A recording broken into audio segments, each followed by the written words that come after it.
cha trong miền vaya lo và cứ thành trong mi ta nông hà nội và lo những tiếng yêu nam cứ thành u phai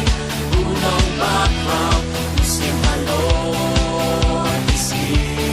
miền cha trong miền vaya lo và cứ thành trong mi ta nông hà nội và lo những tiếng yêu nam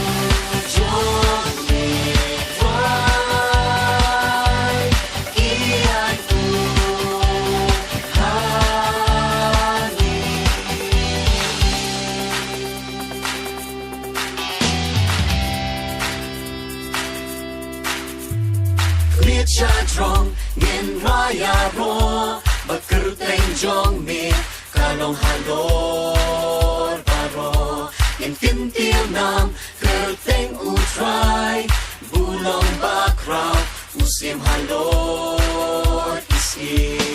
is cha trong